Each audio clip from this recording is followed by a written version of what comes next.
Bonjour, je suis Sébastien Lopchen, je suis directeur technique chez Antelaf. C'est moi qui vais présenter ce webinaire.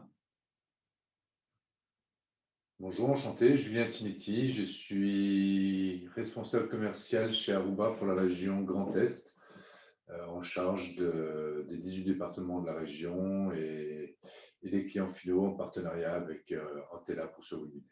Et les micros sont coupés. Par contre, si vous avez des questions, vous pouvez utiliser le chat pour les poser. Et on a prévu quelques minutes à la fin pour pouvoir avoir des échanges. Ok, je vous propose de commencer.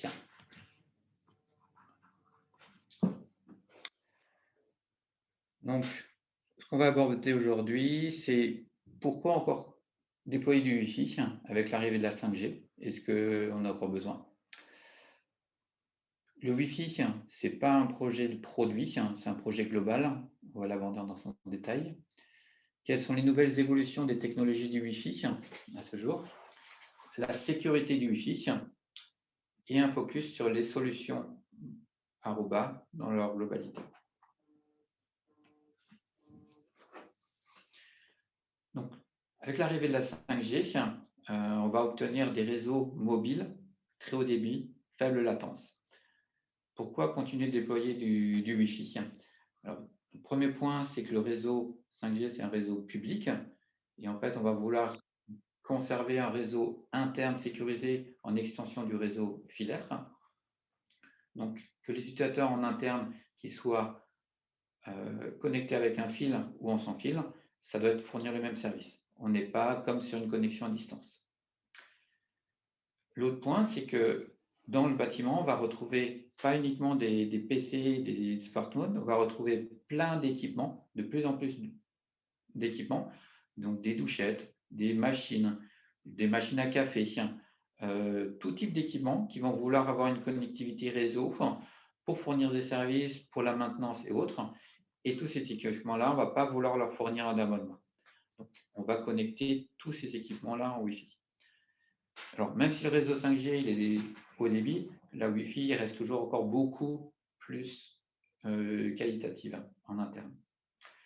L'autre point, c'est que déjà aujourd'hui, avec la 3G et la 4G, on a beaucoup de mal à couvrir l'intérieur des bâtiments.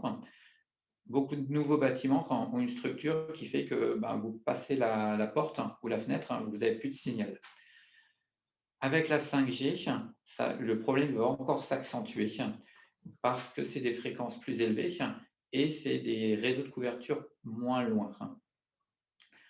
De plus, toutes les nouvelles normes de basse consommation font que les fenêtres ont des systèmes anti-rayonnement intégrés qui vont encore plus limiter la diffusion. Donc, dans l'approche actuelle, quand on conseille nos clients, on va leur conseiller de couvrir presque complètement l'ensemble de leur bâtiment. Hormis quelques locaux techniques, ensuite tout le reste, mais on ne couvre plus que les salles de réunion, on couvre vraiment toute la partie bureautique, toute la partie production, toute la partie hall, parce qu'en fait, plein de services vont pouvoir bénéficier de cette connectivité sans fil. Et de prévoir la couverture tout de suite au début évite de devoir repositionner des bornes parce qu'on n'a fait qu'une partie de la couverture et quand on va vouloir compléter, il va falloir positionner les nouvelles bornes. Dans un projet Wi-Fi, un des gros coûts est la partie câblage. Donc, c'est vraiment important d'optimiser le positionnement des bornes dès le début. Ensuite, un projet Wi-Fi, c'est un projet global. Il faut le voir, tous les aspects sont aussi importants l'un que l'autre. Donc, on a la première partie qui est la partie radio. La partie radio, on ne peut pas simplement dire on met une borne au hasard. Il faut qu'on mesure le signal en fonction de l'environnement. Quand on est dans une zone où il n'y a rien, c'est facile, la zone va capter partout. Mais chaque fois qu'on va traverser un mobilier, un mur ou une cloison, le signal il va être atténué. Donc, on ne peut pas prédire à l'avance la diffusion dans un bâtiment quand on n'a pas fait les mesures. Deuxième point, on va s'appuyer sur le réseau. On va s'appuyer sur le réseau pour véhiculer les trafics, pour alimenter les bornes en PoE. Et aujourd'hui, les bornes Wi-Fi, elles sont capables de sortir plusieurs centaines de mégas, ou parfois du giga, au niveau du port réseau pour tous les utilisateurs. Et à ce moment-là, il faut que le réseau filaire y suive pour pouvoir accueillir tout ce débit-là. Le point important, après, c'est la partie câblage. Il est important que le câblage soit de qualité pour pouvoir véhiculer tout ce signal, et ainsi que l'alimentation des bornes. On peut rarement utiliser les câbles existants parce que les bornes, on va les fixer au plafond ou dans le faux plafond, alors que les prises existantes, elles sont en bordure ou au sol. Donc, un projet Wi-Fi s'accompagne souvent d'un projet de câblage pour positionner les bornes. Ensuite, on a l'aspect sécurité qui est très important. On va fournir un accès complémentaire au réseau de l'entreprise. Il faut qu'on le sécurise comme si c'était un réseau filaire. De l'autre côté, vu que les mécanismes de sécurité sont directement intégrés dans le Wi-Fi, ils simplifient parfois des choses, comme la sécurisation des accès en salle de réunion. Avant, on avait une prise filaire. Le problème, c'est qu'on ne savait pas la différencier entre de l'interne et de l'externe. Donc, c'était un gros problème de sécurité dans les salles de réunion. Aujourd'hui, c'est directement intégré dans le Wi-Fi, donc on va pouvoir facilement sécuriser cette partie-là. Il va falloir s'intégrer avec le système, donc pour les méthodes d'accès, l'authentification, donc par un serveur Radis ou l'authentification utilisateur. Dernier point important, c'est la communication. Pour les entreprises ou les organisations qui ne sont pas équipées de Wi-Fi, il est très important de communiquer sur le futur déploiement du Wi-Fi au niveau des organisations personnelles pour éviter des blocages. On a encore des cas où les gens ont des craintes sur la partie Wi-Fi et donc en fait c'est très important de communiquer avant qu'on commence à poser des câbles ou des bornes Wi-Fi au-dessus de la tête des personnes. Pour éviter ce genre de choses, ce qu'on recommande nous, c'est de ne pas mettre de bornes Wi-Fi dans des bureaux. Il est recommandé de les mettre en principal dans les couloirs pour que les gens ne soient pas trop sensibles à cette partie. Donc, l'étude de couverture, j'en ai parlé avant, c'est important de le faire avec des outils adaptés, donc sur le terrain quand c'est possible, avec une borne, un logiciel spécifique qui peut le mesurer. On ne peut pas le faire avec du matériel standard du marché parce qu'il y a beaucoup de canaux qui changent tout le temps. Donc, si on prend simplement un PC ou un smartphone en se promenant dans le bâtiment, on ne voit pas tous les canaux qui sont diffusés par la borne et donc ça ne fonctionnera pas. Il faut faire les études en 5 GHz et 2 GHz 4 pour aujourd'hui, on verra par la suite, parce qu'en fait, ces deux fréquences ne se diffusent pas de la même façon, en fonction des matériels et en fonction des distances. Donc, les évolutions du Wi-Fi à ce jour. Un petit point de rappel, dans le temps, on parlait de 802.11a, G, N, AC, etc. La Wi-Fi Alliance a souhaité simplifier ça. Donc aujourd'hui, on va parler de Wi-Fi 3, donc qui est l'équivalent du A et du G, de Wi-Fi 4, qui est la génération N précédente, la génération Wi-Fi 5, le AC, et le Wi-Fi 6, qui se déploie depuis 2 ans maintenant, qui est la technologie, je peux penser ça, AX.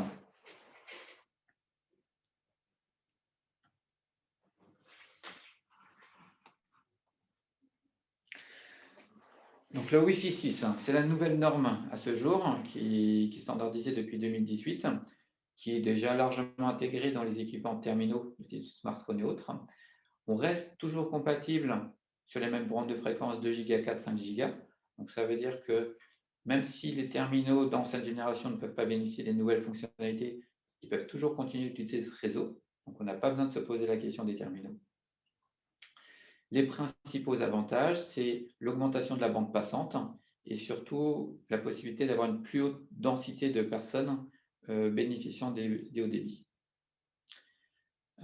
Cette norme intègre toutes les technologies complémentaires IoT qui permettent de fournir des services complémentaires au Wi-Fi, comme du Bluetooth Low Energy, du Zigbee, qui vont permettre d'utiliser les mêmes bornes pour connecter des équipements basse consommation sur pile, essentiellement sur pile. Ça amène des améliorations sur la consommation des clients pour que le Wi-Fi est très consommateur en termes de batterie pour les utilisateurs. Et donc, en fait, le Wi-Fi 6 permet de mettre plus rapidement le terminal en pause pour qu'il utilise moins la batterie. Vis-à-vis du Wi-Fi 5, on va augmenter les performances par 4 et on va utiliser des nouvelles technologies d'optimisation radio que j'ai listées ici. Il y a une nouvelle norme de sécurité qui est intégrée dans le Wi-Fi 6, qui est le WAP3, qui permet d'augmenter certains niveaux de sécurité sur les connexions. On verra ça plus tard. Tout de suite, arrive déjà, on est à peine en Wi-Fi 6, arrive déjà le Wi-Fi 6E. Ce qui va essentiellement ramener, c'est une nouvelle bande de fréquences disponible, qui sera la bande des fréquences de 6 GHz. Donc ça va faire un vrai saut, parce que depuis les années 2000, on était toujours sur les mêmes bandes de fréquences. Donc cette nouvelle bande de fréquences, elle va permettre de doubler la bande de fréquences et de rajouter plein de canaux. Donc, ce qui permettra d'augmenter fortement le débit et de limiter les interférences. Ça va ramener aussi les possibilités d'applications intensives à latence faible, donc tout ce qui est gaming ou des applications qui nécessiteraient une très faible latence.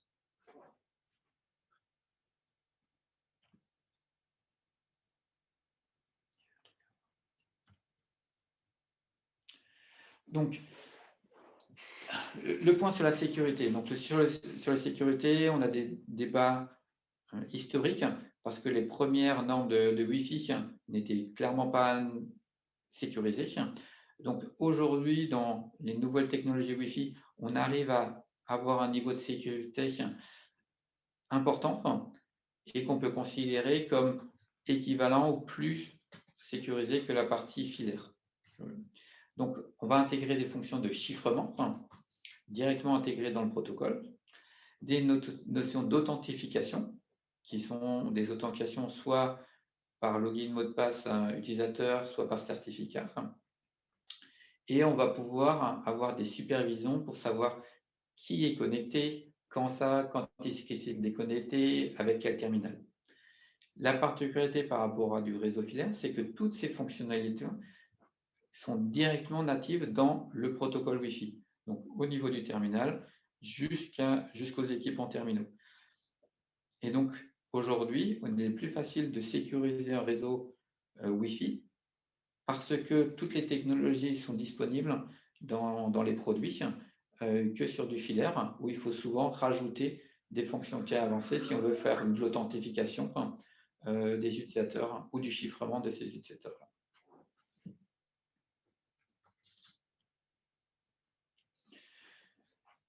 Et donc, en fait, pour établir le niveau de sécurité, on va utiliser les différents mécanismes à notre disposition et on va les adapter aux différents profils d'utilisateurs.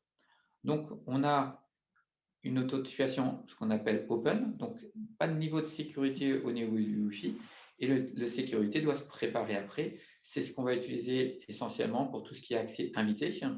Et en fait, on va le coupler avec une solution de portail captif qui, elle, va s'occuper de la partie authentification, traçabilité et autorisation pour la connexion.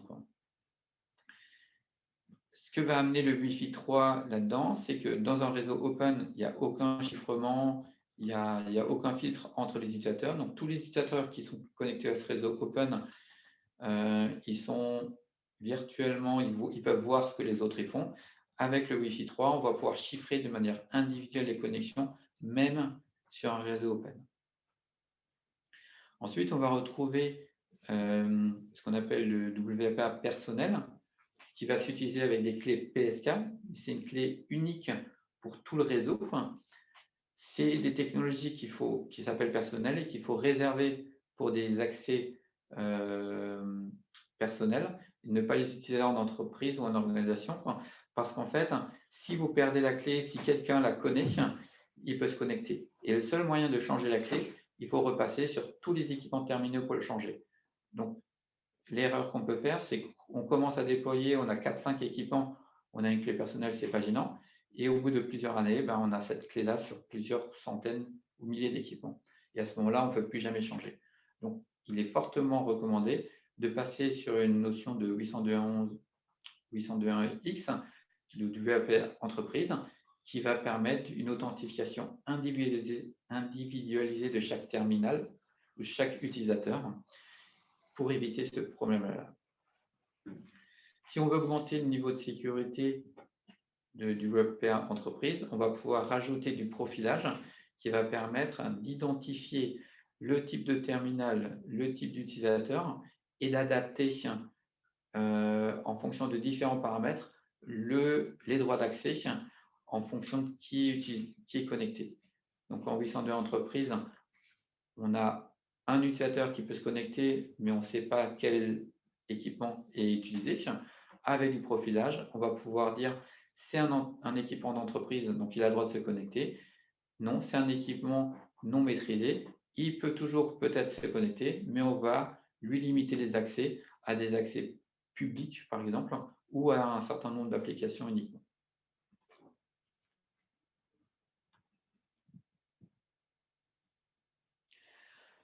Donc, le WPA3 qui est intégré à partir du Wi-Fi 6, il intègre des nouvelles fonctionnalités pour remplacer les PSK par un nouveau mécanisme SAE qui permet de fournir le même service mais de manière plus sécurisée.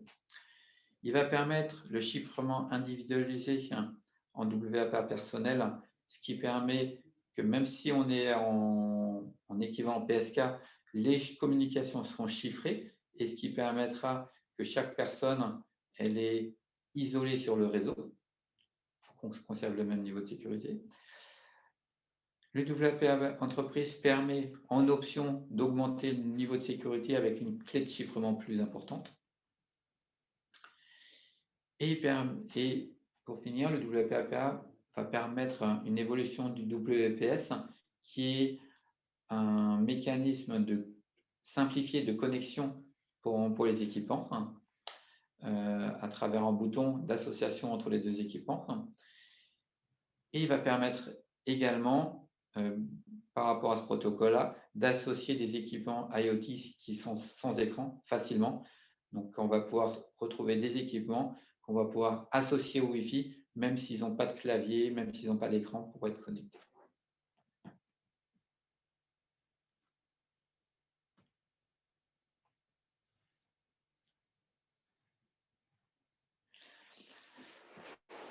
Dans le cas où on veut augmenter le niveau de sécurité, on va pouvoir faire du profilage. Donc, en fait, on va pouvoir identifier les utilisateurs par rapport à leur identité. On va identifier le device en fonction de son type.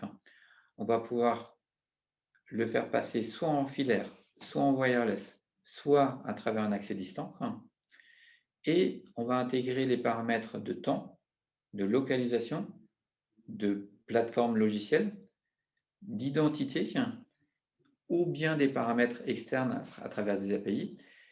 Et par rapport à tous ces indicateurs-là, on va pouvoir profiler l'utilisateur et lui donner ou non des accès. Et ces accès-là, on pourra lui donner de manière complète ou parcellaire à certaines informations.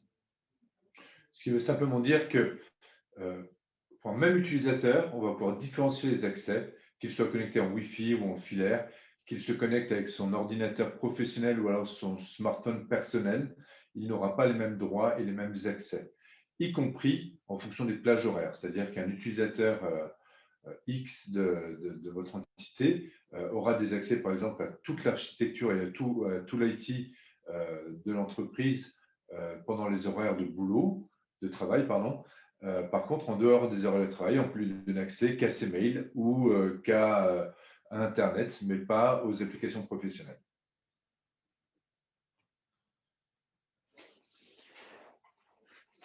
Et donc, avec le logiciel du ClearPass, on va pouvoir traiter toute cette partie accès réseau qu'on a vu précédemment avec le profilage, mais on va aussi pouvoir fournir des services de provisioning afin de configurer automatiquement le terminal de l'utilisateur avec tous les mécanismes de sécurité qui vont bien.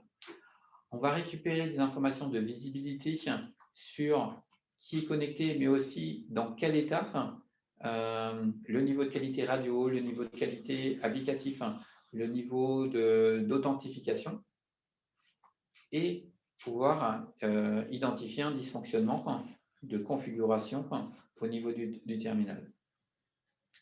On va pouvoir gérer tous les visiteurs, leur fournir les accès et le contrôle de tous les visiteurs, et on va pouvoir faire les checks de conformité du poste ou de l'équipement terminal afin de savoir s'il a le droit de se connecter de manière complète ou de manière limitée.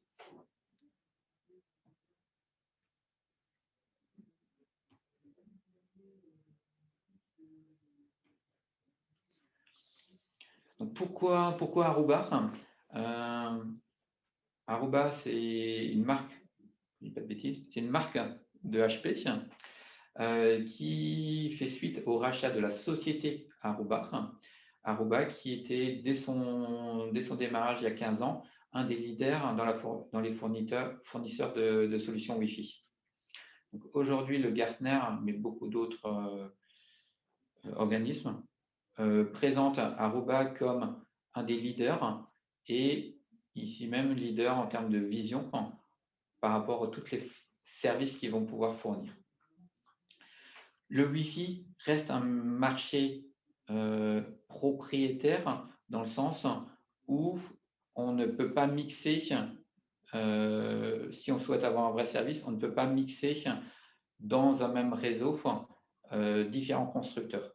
Donc, il est très important d'avoir une solution pérenne dans le temps parce que, pas comme sur la partie switch ou d'autres solutions, on peut mixer voilà, des switches de différentes marques, de différentes gammes, une à côté de l'autre. En Wi-Fi, c'est très important de choisir sa solution parce qu'elle va durer pendant plusieurs années et ça sera plus difficile à faire évoluer sans la changer.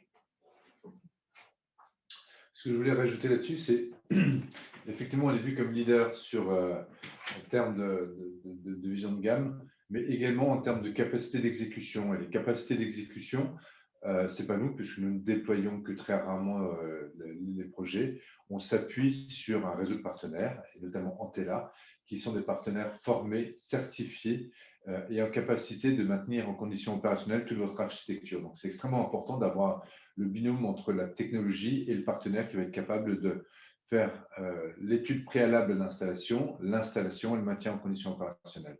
C'est la garantie d'avoir un projet qui fonctionne correctement et qui fonctionnera correctement dans le temps également.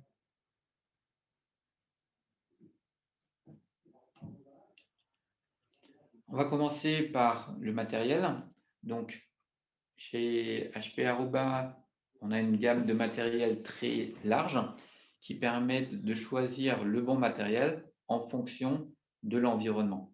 Donc, on va retrouver des bornes Wi-Fi 6 en commençant par la très haute densité jusqu'à des bornes de moyenne densité pour ça. On va continuer de retrouver des bornes de Wi-Fi 5, juste de la génération, parce que dans beaucoup d'endroits, elles peuvent encore continuer de fournir le service. Ou pour compléter le parc déjà existant.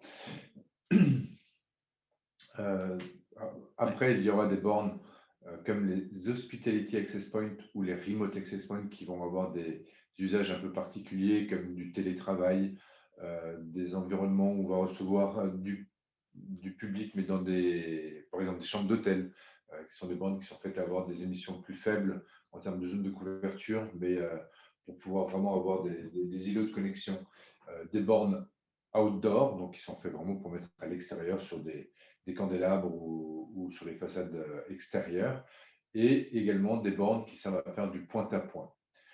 Une particularité de notre gamme, c'est que toutes celle que vous voyez à l'écran, partagent la même image logicielle, ce qui veut bien dire, comme l'expliquait Sébastien à l'instant, que on peut mélanger des gammes, des différents hardware entre eux pour les différents usages que vous pouvez avoir. C'est-à-dire qu'il ne servira à rien, par exemple, dans un environnement de bureau, de mettre une borne en high density parce que vous aurez peu de gens qui se connectent, alors que si vous avez une salle de réunion où il y aura un peu plus de personnes, là, ça se justifie totalement. Donc, on peut très bien mélanger les types de bornes dans la même architecture pour vraiment s'adapter à vos besoins au plus près. Voilà. Donc les bornes, elles fournissent toutes les mêmes services. En fait, après, ça va être le parti débit, densité, radio qui va changer. Les bornes Wi-Fi 6 intègrent aussi toutes les technologies Bluetooth LE, Zigbee, pour pouvoir intégrer des équipements IoT dans l'environnement sans avoir à faire une double couverture.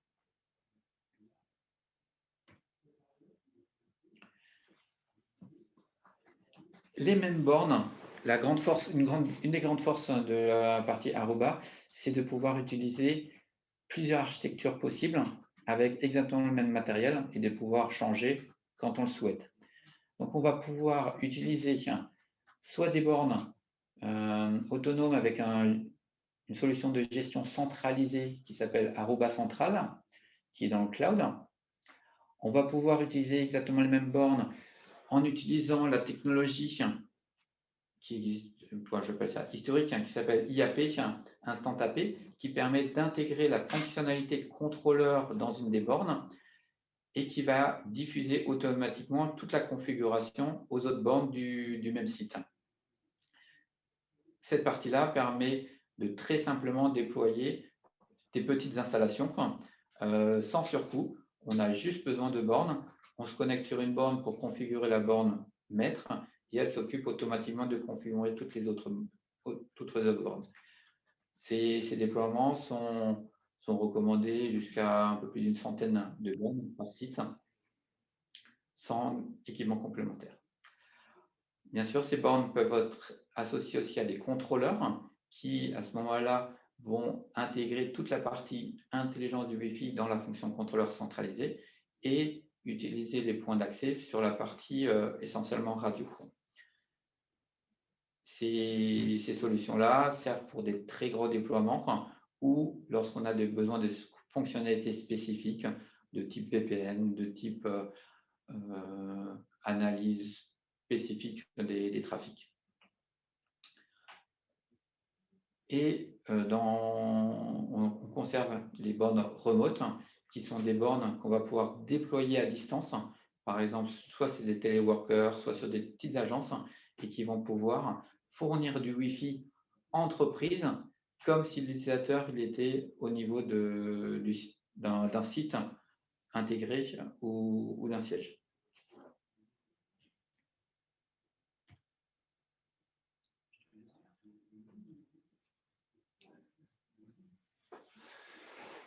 Une des fonctionnalités historiques d'Aruba qui est développée de plus en plus, et surtout avec le Wi-Fi 6, c'est la partie firewall intégrée. Donc, je ne sais pas si vous êtes au courant, mais effectivement, dans chaque borne Aruba, quel que soit le modèle, on intègre un firewall applicatif. Ce firewall applicatif permet justement d'identifier quelles sont les applications ou les flux web qui transitent au travers d'elles. Et du fait de cette visibilité, on va être capable de prendre des décisions de prioritisation des flux. Donc, par exemple, sur la partie droite de la slide, on peut voir qu'on va être capable d'identifier qu'il s'agit d'un flux voix. Pour exemple, c'est Teams, par exemple, où on va donner une priorité haute à ce flux pour être sûr que la communication unifiée se passe bien, que la qualité de la voix ou de la vidéo ou du partage d'écran soit optimale, et on va faire varier en permanence les paramètres, entre guillemets, de QoS. Par contre, un flux YouTube peut être considéré comme pas du tout prioritaire dans le domaine de l'entreprise. Et de ce fait-là, on peut décider soit de mettre une bande passante très faible, soit de l'interdire complètement. Le Wi-Fi 6, comme on l'a un peu expliqué auparavant, va être capable, a comme particularité de traiter beaucoup plus d'équipements de manière simultanée. Donc, une des améliorations qui a été faite, ça a été de dire qu'on va être capable aussi, en fonction du type de terminal, parce que comme on vous l'a dit, les bornes sont compatibles avec toutes les technologies qu'il y a au préalable, donc le Wi-Fi 3, 4, 5. Et de ce fait-là, on va être capable de segmenter les équipements par technologie de Wi-Fi pour optimiser le débit pour tous les équipements. Et ça, y compris sur tout ce qui est produit, on va dire IoT, qui se connecte également au Wi-Fi. Donc, un capteur de température, comme l'exemple est donné, c'est quelque chose qui consomme très peu de données. Donc, on peut le segmenter et allouer une bande passante très faible à ce type d'équipement pour privilégier la bande passante pour les équipements qui en ont besoin.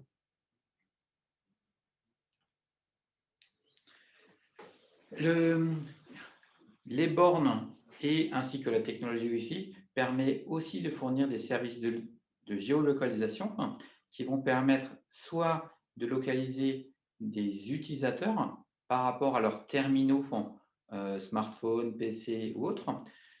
Et ces services-là, on va pouvoir utiliser ça soit pour les guider dans des espaces importants. On va pouvoir créer ce qu'on appelle des heatmaps pour savoir dans quelle zone se placent les utilisateurs ou se déplacent les personnes, soit dans tout ce qui est magasins, centres commerciaux ou autres. Ou bien, on va pouvoir intégrer des équipements de type des tags qui vont être utilisés pour des équipements passifs, des appareillages, des machines, essentiellement soit dans la partie hôpital, dans la partie industrie, et qui vont permettre de retrouver ces équipements-là grâce à leur tag. Donc, on va leur rajouter un tag qui est avec une batterie, et grâce à la couverture Wi-Fi, le logiciel va permettre d'identifier la localisation de l'équipement pour pouvoir le retrouver. Donc ça fonctionne grâce au Bluetooth qui est intégré dans la borne. L'avantage de le faire fonctionner en Bluetooth, c'est qu'on n'utilise pas la bande passante du Wi-Fi premièrement, donc on garde la performance Wi-Fi. Deuxièmement, le Bluetooth est plus précis que le Wi-Fi, donc on arrive à avoir une géolocalisation à environ 2 mètres près, sans avoir à densifier la couverture de bornes Wi-Fi.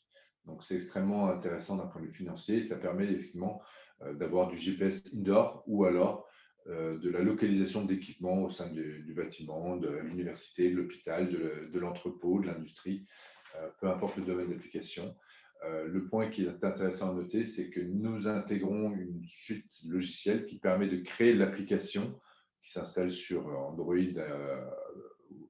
ou iPhone, iOS, pour pouvoir avoir cette vision-là de la localisation.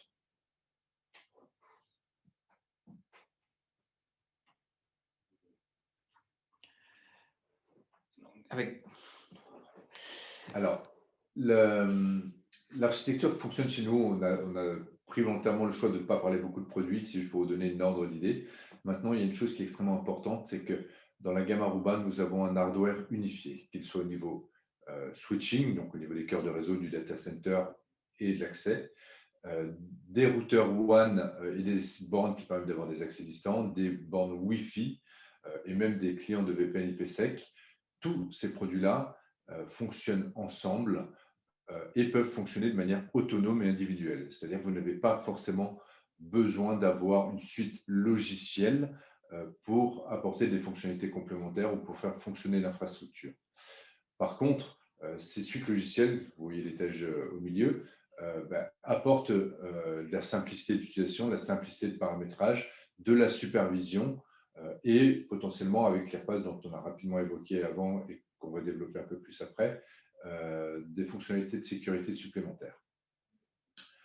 Au-delà de ça, nous avons des partenariats nombreux avec des éditeurs de logiciels et qu'on a catégorisés en 2 familles différentes. C'est ce qu'on appelle les IT Services qui permettent d'apporter des fonctionnalités en lien avec l'IT. Pour donner un exemple très rapide qui nous permet de prendre un peu d'avance, par exemple, on est partenaire avec beaucoup de fabricants de firewall et le fait d'être partenaire avec ces fabricants de firewall va nous permettre de prendre des actions en cas de malware. Si par exemple le firewall détecte que sur un poste, l'utilisateur a un cheval de Troie, par exemple, il va donner l'ordre à l'infrastructure Aruba au travers d'API de couper les connexions de ce terminal-là. Donc, vraiment de l'isoler sur le réseau très rapidement afin d'éviter que ce cheval de Troie puisse se propager au sein de l'entreprise. Donc, ça, c'est ce qu'on appelle IT Services. Et après, on a des partenariats avec des applications comme du business qui vont être de l'optimisation de flux logiciels. Je reprends l'exemple de la communication unifiée. Donc, on est extrêmement partenaire avec Skype ou Teams aujourd'hui. Et au travers de l'infrastructure Aruba, on va être capable justement d'identifier et de préparer en amont les flux de visio au travers de Teams et Skype sur la partie Wi-Fi ou sur la partie filaire et d'adapter la QoS, comme on l'a vu tout à l'heure, et les chemins utilisés par ce flux de voix. Aruba propose une solution complète de l'applicatif au matériel avec toutes les applications, mais grâce à leur respect des standards, il est possible de mixer les technologies pour pouvoir fournir le meilleur service. Donc, ce n'est pas parce qu'on a déployé une borne Wi-Fi Aruba qu'on va être emprisonné dans le monde Aruba pour fournir tous les autres services. Donc, c'est vraiment important cette ouverture parce que le Wi-Fi, c'est une ressource comme l'électricité et l'eau dans le bâtiment. Et il faut que ça marche tout le temps, mais il ne faut pas que ça serve que pour les équipements spécifiques aux mêmes constructeurs.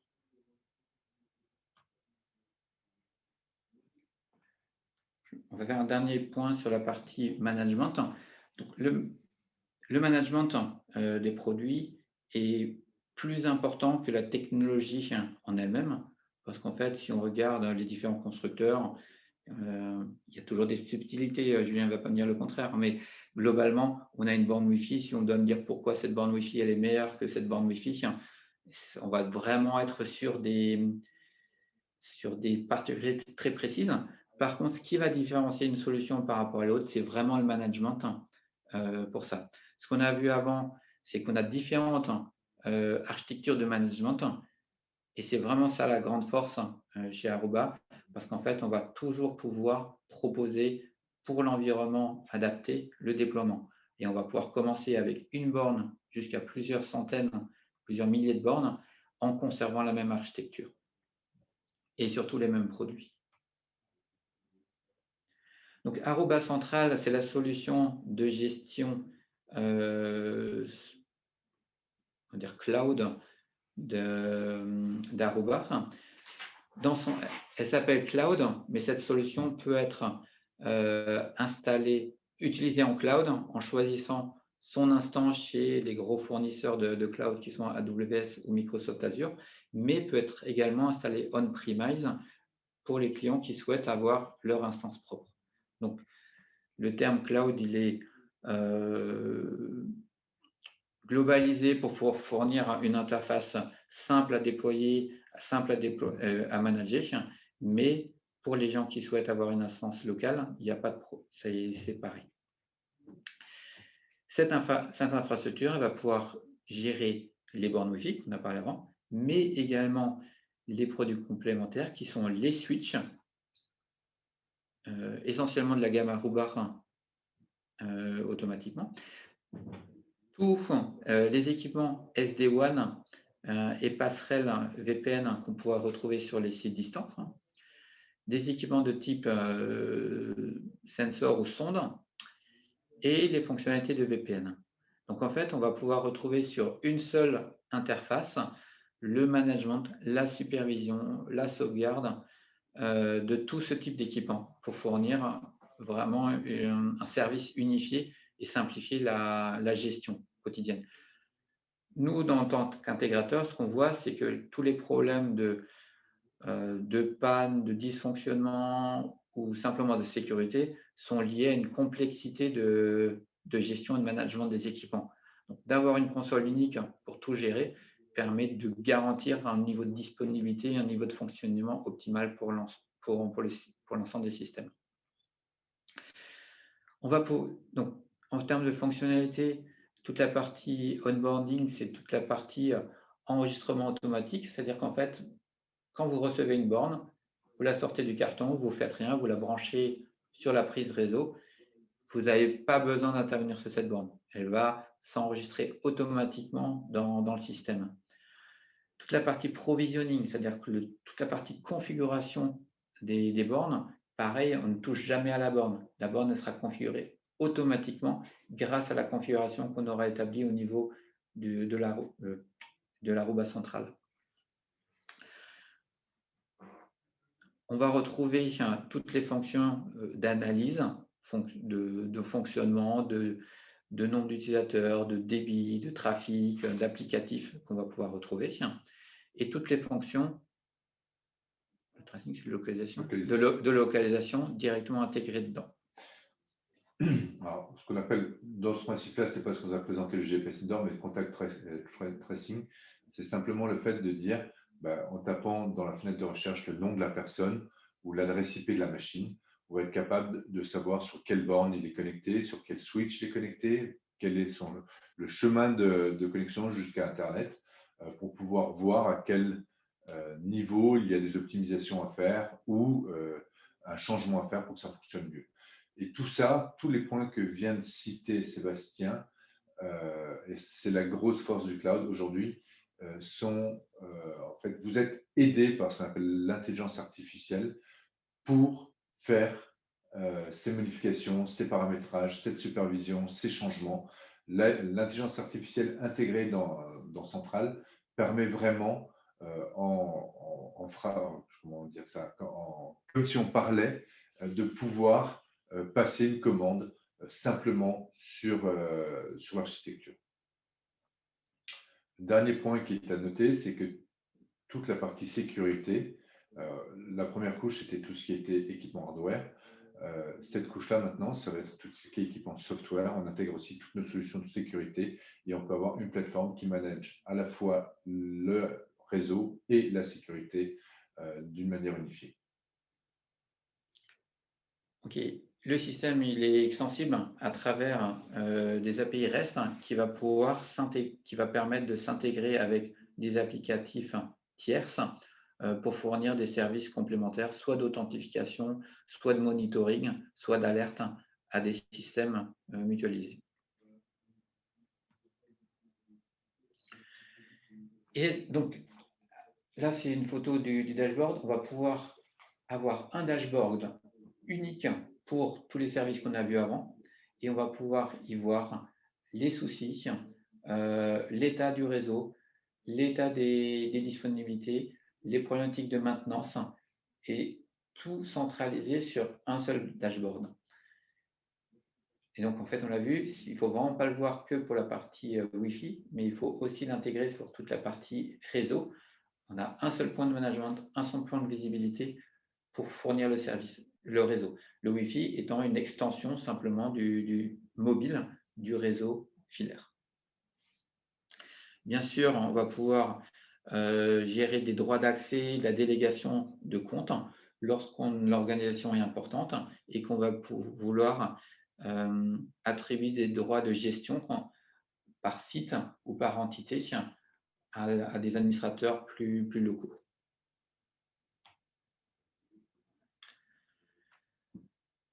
Comment je gère le zero touch?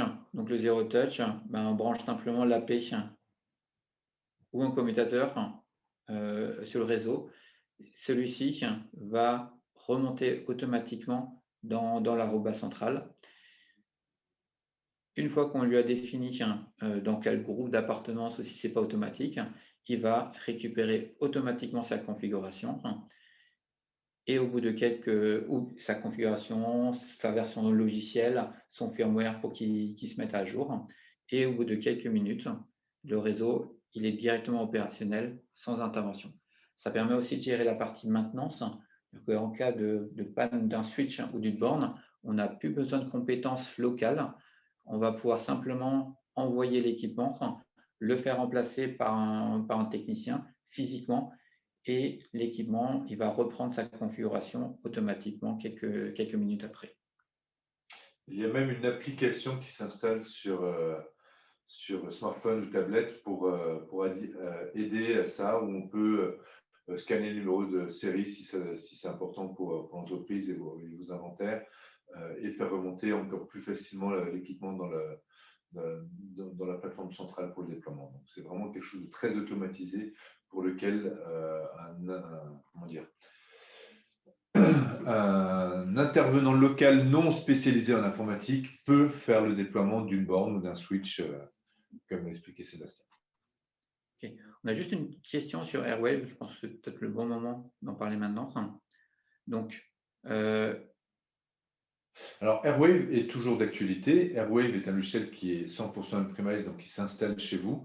Et Airwave ne va être capable de gérer que la partie Wi-Fi et switch.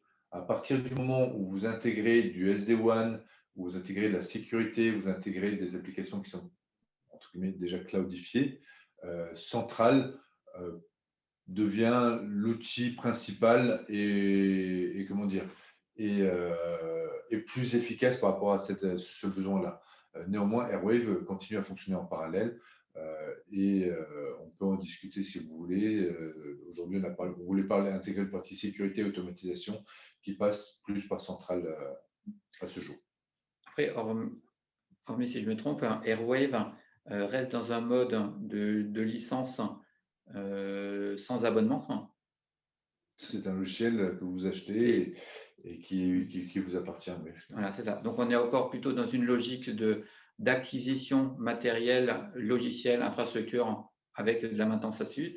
Alors qu'en fait, dans la partie Aruba Central, on est dans cette logique cloud avec un service qui est fourni sous forme d'abonnement. Même si on l'installe en local, on est plutôt dans cette logique d'abonnement, de Wi-Fi as a service, de pouvoir bénéficier de toujours les nouvelles fonctionnalités quotidiennes installées. Donc, l'Airwave, nous, on le positionne dans d'autres types d'infrastructures, dans des infrastructures plus figées dans le temps, où on n'a pas forcément besoin de fonctionnalités avancées que pourrait fournir la partie Aruba Central.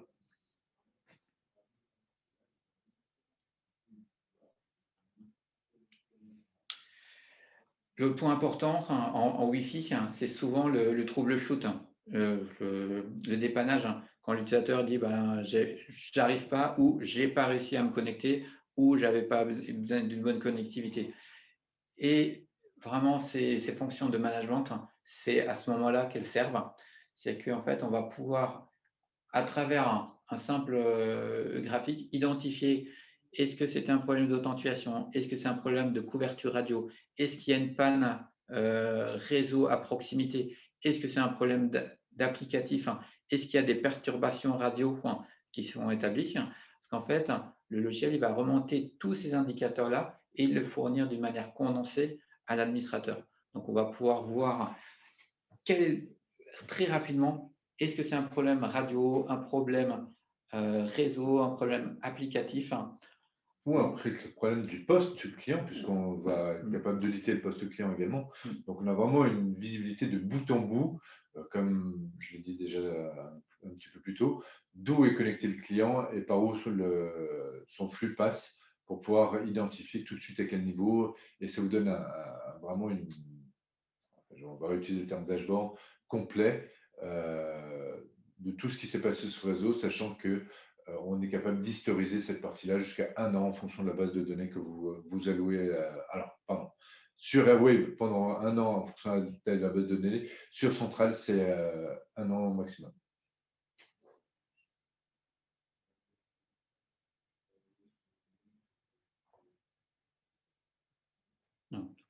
Pour résumer, Aruba Central pour les bornes, les commutateurs, la partie SD-WAN pour les centrales ou agences, et on peut le compléter pour la sécurité avec le logiciel ClearPass pour augmenter le niveau de sécurité du profilage Wi-Fi. On rentre dans une fonctionnalité de ClearPass pour commencer à vous expliquer ce que c'est le profilage qu'on vous a expliqué dans une des premières slides. Un des premiers métiers de ClearPass, ça va être d'identifier ce qu'il y a sur votre réseau. Donc, en gros, c'est une sonde qui passe soit au travers de nos produits, soit on rajoute une sonde physique à un endroit du réseau et qui va permettre d'auditer tout ce qui se connecte sur votre réseau et de le catégoriser. C'est-à-dire qu'on peut vous dire, vous avez tant et tant, pour reprendre l'exemple d'iPhone sur votre réseau, et de ces iPhones, on va être capable d'avoir le type d'iPhone, la version de logiciel, toutes les informations qui vont permettre de pouvoir prendre des décisions derrière. Donc là, je parle d'iPhone, mais c'est aussi le cas sur tous les postes PC. Donc on voit qu'on est capable d'identifier que c'est du Windows 10, du Windows 10 XP, de dire combien on en a, combien on a de Mac, combien on a d'Android, combien on a de téléphones sur IP, d'écrans de signalisation vidéo, d'imprimantes, d'équipements réseau comme des AP ou des switches ou ainsi de suite. Et vraiment de faire une catégorisation d'équipements, de vous dire vous avez 47 caméras, sur ces 47, il y en a X qui sont de telle marque, Y qui sont d'une autre marque, et qui sont peut-être différentes, puisqu'il y en a qui sont motorisées, il y en a qui ne le sont pas, et du coup de pouvoir dire, enfin de pouvoir catégoriser automatiquement ces équipements pour pouvoir leur appliquer des profils. On vous a expliqué dans un des premières slides que dans la sécurité aujourd'hui, ce qui avance vraiment, c'est la possibilité de personnaliser l'accès aux ressources en fonction d'équipements, de personnes et ainsi de suite. Et ben, c'est la première étape de cette partie-là, c'est de savoir ce qu'il y a sur votre réseau, de le catégoriser pour pouvoir prendre les bonnes décisions par la suite.